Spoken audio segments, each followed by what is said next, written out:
شو لشو چې پوه شو لشو چې پوه شو هغه چې پوه شو د خدای په خو شو لشو چې پوه شو لشو چې پوه شو.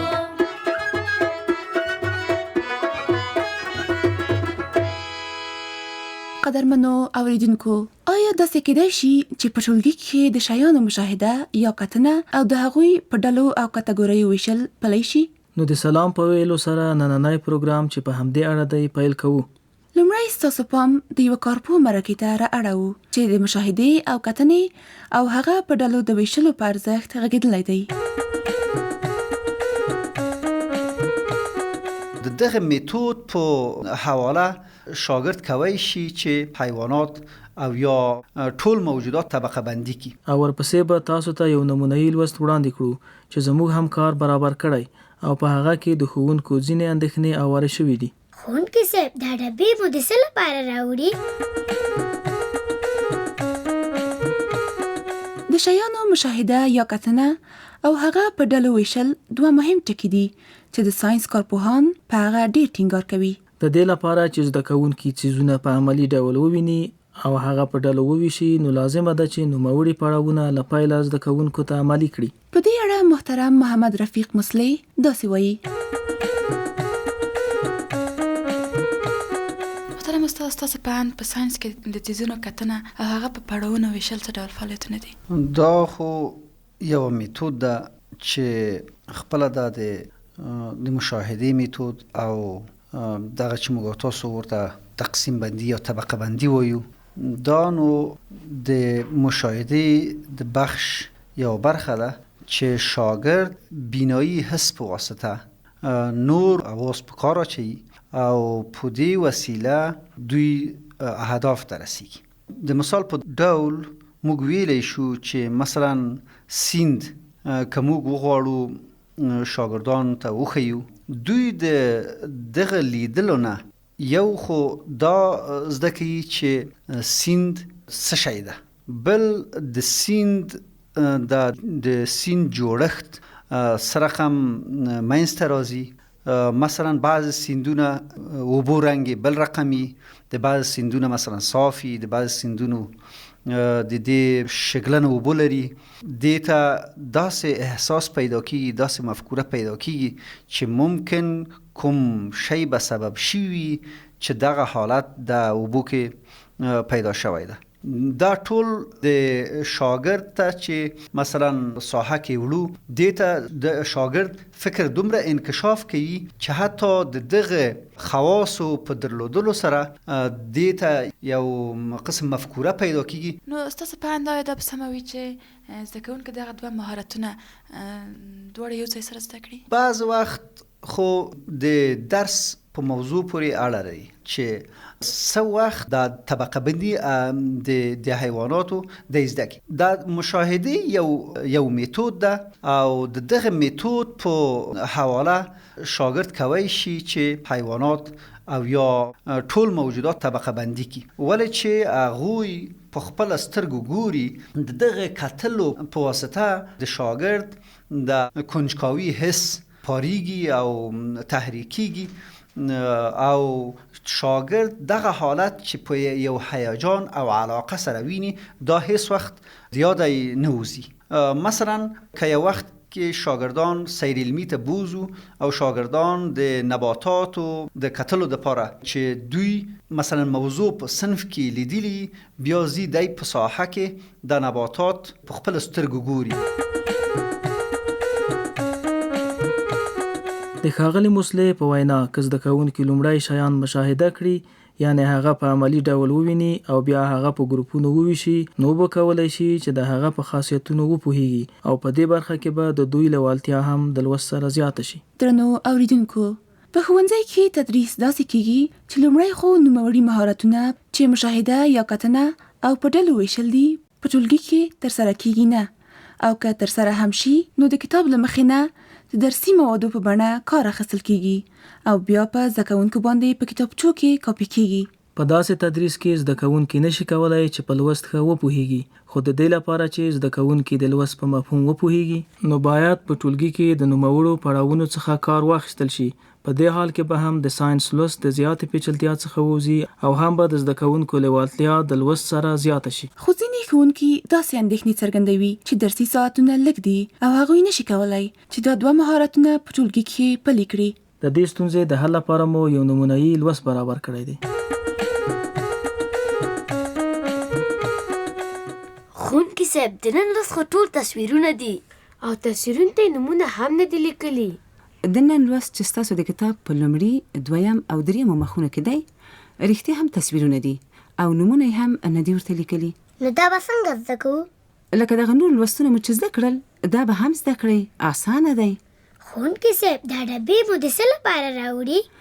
د کاغذ په دې ډبیو کې مې د دغه رسمونو څخه هغه څه چې راوړل کېدلې شوني وو پکې اچولي او راوړي مې دي.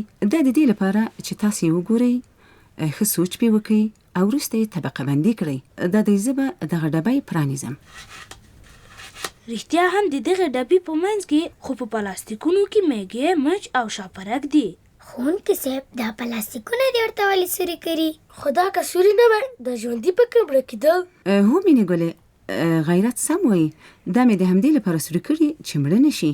په دا بل ډبې کې خو مڼه، تیږه، پاڼې او څراغ دي. رښتیا هم همدغه شیان مې راوړي چې تاسو یې په خپله مشاهده کړئ. او څوکۍ، دروازه او کتاب خو په ټولګي کې شته. په دا نورو ډبو کې څه شی دي ښوونکي صاحب؟ په دې کې هم همدغه شیان دي او د دې لپاره مې 4 راوړل چې په ګروپونو کې درته ورسیږي. نو دا به څنګه کوو؟ اوس به تاسو سره 4 ډلې یا ګروپ شئ او په وار سره به دغه 4 ډبیو شیان په ځیر سره وګورئ. سوچ به پې وکړئ او بیا به دغه راوړو ډبیو څیزونه سره بدل کړئ او هغه به هم وګورئ. دا خو میوه ده، دا مچ ګوره څومره وارخطا ده، دا زوړ څراغ وارخطا ده، دا څومره جوړ ده. اوس نو مو وخت پوره شو. ومولیدل چې څه ډول شیانو پکې؟ هو ښوونکي صاحب ومو کتل. ښه، ډېر ښه.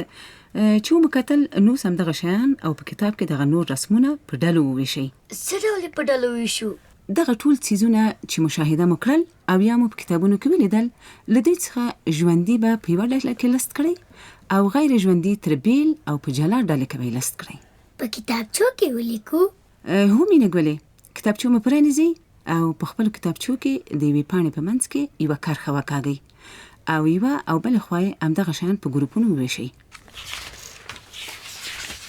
هیلې دا کرښه داسې وکاږم؟ هو، ته زما د کتابچې کرښه وګوره چې په اوږدو مې کښلې ده، همداسې وکاږه. پتنګ، څوکۍ، میز، کاروانه، دا پاڼه او د وښو بوټي په غیر ژوندیو کې ولیکم. ځواکمنه د وښو بوټي او پاڼې په ژوندیو کې راځي. ځواکمنه د وښو بوټی او پاڼه په ژوندیو کې ولیکه. دا خو ژوندي دي. دلته به مڼه هم په ژوندي وګورو. دغه د مایکروسکوپ موږ خو ولیکه ښوونکي صاحب. ډېر ښه. چې وملیکه نو اوس به یې د ژوندیو یو څو ډولونه وویل شئ. هو ښوونکي صاحب. ویې وایه ګرانه.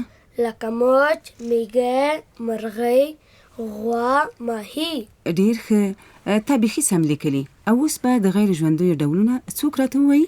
زه به یې وایم ښوونکي صاحب. تیږه، څراغ، څوکۍ، ور، مڼه. هیلې تا خو نور سم لیکلي، خو دغه مڼه په ژوندیو کې ولیکه ځکه دا ژوندی وي، لویږي، پخیږي او بیا د وخت په تېرېدلو بیرته مړاوي کیږي او تغییر کوي. ښوونکي صاحب موږ هم مڼه د ژوندیو په ګروپ کې لیکلي. ډېر مو ښه کړي، تاسو سم لیکلي. ښوونکي صاحب زه ووایم؟ ویې وایه ګله. ژوندي لکه مرغۍ، چرمښکۍ، جوار، بوټي او پاڼې او غیر ژوندي لکه کتاب، څوکۍ، دروازه او نور. ښوونکي صاحب نو دغه نومونه یې د همدې لپاره نو لیکلي چې موږ یې ووایو؟ هو هیلې ګلې، نومونه یې د همدې لپاره نه دي لیکلي چې تاسې هم ووایئ، هم یې نومونه پیدا کړئ او هم یې په ګروپونو وویشئ، ځکه ګډوډ شیان سم نه زده کیږي. دا ډول به یې په اسانۍ زده کړئ او له یاده به مو هم نه وځي. ښوونکي صاحب که دغه ژوندي او دا نور شیان مو نه وای راوړي زه خو بیا سم نه پرې پوهېدم. اوس پرې وپوهېدې؟ زه خو ښه پرې وپوهېدم. رښتیا هم په دغو رښتونو شیانو لوست ډېر ښه زده کیږي. د ساينس تیر لوستونه مو هم په حقیقي څیزونو ویل. دا ډول زده کول په یاد ډېر ښه پاتې کیږي. رښتیا هم تیر درسونه زما په یاد ډېر ښه پاتې دي. د اوس لپاره مو دومره لوست بس دی. په راتلونکي کې به ژوندي موجودات هم په مختلفو ډلو او برخو وویشو. چې حیوانات کوم او نباتات کوم دي او په نورو درسونو کې به بیا حیوانات او نباتات هم په نورو ګروپونو وویشو. د پورتني لوست په څیر محترم ښوونکي کولی شي چې دا دوه مهارتونه یعنی کتنه او په ډلو ویشل په 2 یا 3 درسي ساعتونو کې پلي کړي. په دې حال کې به زده کوونکي وکولای شي چې د شیانو د مشاهدې یا کتنې سره پوهه ترلاسه کړي او ترڅنګ به یې په ډلو د ویشلو مهارت هم زده کړي او هم به د هغه نه د کار اخیستنې لاره وپیژني. درنو اوریدونکو، دا زموږ نننی پروګرام چې تاسو ته مو وړاندې کړ. د محترمو ښوونکو نه زموږ یوازینۍ هیله دا ده چې د پورتني پروګرام لوی ټکي په خپل ټولګي کې په نظر کې ونیسي. د یادونې وړ ده چې نننی پروګرام ما ملالۍ مسکا او توریالي وردک تاسو ته وړاندې کړ. موږ د خپل پروګرام په حق لا تاسو د نیوکو او وړاندیزونو په هیله یو. زموږ پته دا ده: د افغانستان د لومړنیو زده کړو پروګرام یا اپپ د رادیو له لارې د ښوونکو د روزنې برخه، د برېښناکور تمځای، د کولله پشتې لوی سړک، د MSS دفتر. نو تاسو په لوی او بخونکي خدای سپارو. الله مو مل شه.